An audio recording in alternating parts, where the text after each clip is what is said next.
responses I hear most often as a perimenopause educator is, it's okay, I've had my babies, or no worries, I decided a long time ago I don't want kids. But if you think perimenopause is the end of fertility, you are so wrong, which is actually a great thing because perimenopause starts in your 30s or 40s when many women are thinking about starting and growing families. Hello, I'm Stephanie Holland, creator of the Body Brain Reset, the best friend's guide to perimenopause and the secret to feeling like yourself again. And today we're talking about perimenopause, fertility, and contraception because in your 30s and 40s, you're either starting or growing a family, or starting and growing your career and business. And you're either thinking about getting pregnant now, or maybe in the future, or trying to avoid it for now, or forever, if, like me, you are child-free on purpose. Now, if you're going through fertility treatment right now, and this is a sensitive topic for you, this video probably isn't for you. Research data based on women as a homogeneous group may not represent your fertility journey and can be triggering. Everyone is on their own biological clock and their own fertility journey. This video is more about the general misinformation about fertility as we age and the importance of contraception if you don't want children in the future or right now. Be sure to watch to the end because I explain why it's important to use contraception until your 50s. So let's start by touching on those factors that affect fertility in general. Getting pregnant involves several steps. 1. Your brain must produce reproductive hormones that control ovarian function. 2.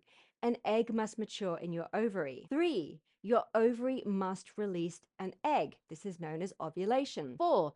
Your fallopian tube must pick up the egg. 5. Sperm must travel up your vagina and through the uterus to your fallopian tube. 6. The sperm fertilizes the egg to create an embryo. 7. The embryo travels through your fallopian tube to the uterus where it implants. Pregnancy can't occur if anything in this process doesn't happen.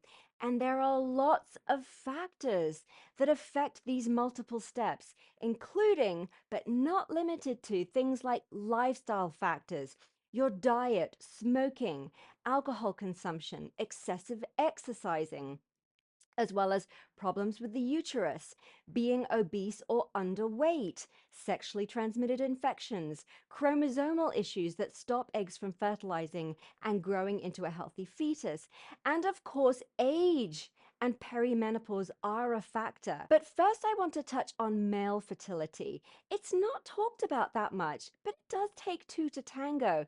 Now, step number 5 was about sperm, and I'm going to add in this. High quality sperm is needed. According to the 2023 sperm report produced by Legacy and Carrot, 40% of male infertility is caused by swollen veins in the testes. Environmental factors like air quality and certain chemicals affect male fertility. Not getting enough quality sleep is correlated with lower sperm count, fertility, and survival. More than 5 alcoholic drinks a week can be detrimental to sperm count and morphology. Morphology means form and structure. Regular drinking is associated with lower sperm quality, and men who smoke are twice as likely to experience infertility, amongst other factors.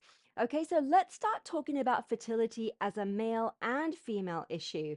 Fertility and contraception is not just a female issue. It's a couple issue, it's a partnership issue, it's a human issue. The burden for fertility and a contraception shouldn't just fall primarily on the female shoulders. Let me know in the comments below whether you hear male fertility discussed as part of a couple's fertility goals and challenges regularly. Does it seem to you as well that the focus is always on female fertility as the cause or reason for a couple's infertility challenges? Let me know in the comments below. Back to perimenopause and fertility. Let's start from the beginning. Women have around 2 million eggs at birth, which already dwindle to around 400,000 by the time of puberty. At this point, puberty kickstarts the menstrual cycle, which works to release a mature egg every month, ready for possible fertilization and pregnancy. During your reproductive years, your ovaries will produce roughly 500 mature eggs out of that 400,000 available supply. The release of that mature egg every month stimulates production of your hormonal superpowers, estrogen, progesterone, and testosterone, all three of which keep your body and brain functioning optimally. Meanwhile, you're on your fertility flight, and fertility peaks between your late teens and early 30s on average. And by your late 30s, you have around 25,000 eggs left. By the age of 51, you still have 1,000 eggs left. As your egg supply gradually reduces, fertility, yes, starts to decline. The body stops producing adequate supplies of estrogen, progesterone, and testosterone. Every cell and organ and tissue in your body starts to feel their absence because they need them to function optimally. So you start to get symptoms, and at that point, you are officially in perimenopause. That can happen at any age. On average, it happens in your 30s and 40s, right in that prime baby making window. And by the way, just quickly, if you haven't signed up for my free masterclass yet, why not? I share my 4-step formula to reset your body and brain when perimenopause symptoms hit, without diets, detoxes, supplements, superfoods, and endless exercising. You can sign up at stephanieholland.co/masterclass. So, as our egg supply gradually declines, our fertility gradually declines. But it's important to note that perimenopause is not the end of fertility. It's just the beginning of a slow transition out of fertility. So yes, while fertility does decline throughout perimenopause and naturally with age, it doesn't happen as quickly as you might think. On average, fertility declines to about 50% by the age of 35 and 45% by the age of 45, which makes sense because although your egg supply is dwindling, you still have eggs, and you still have 1,000 eggs by the time you are 51 years old. According to research published in the Journal of Women's Health, fertility doesn't disappear until menopause, and it's probably because you have those 1,000 eggs still yet left by the time you're 51.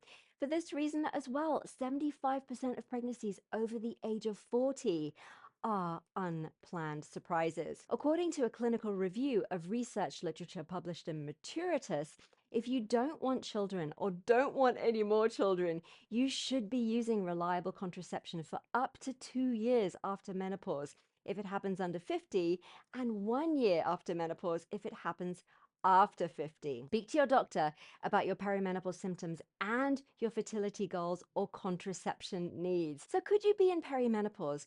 Check out my video on the 34 symptoms of perimenopause and my other video on what is perimenopause. Hit the like button if you got value from this episode, subscribe to be notified about future episodes, and I will see you in the next episode.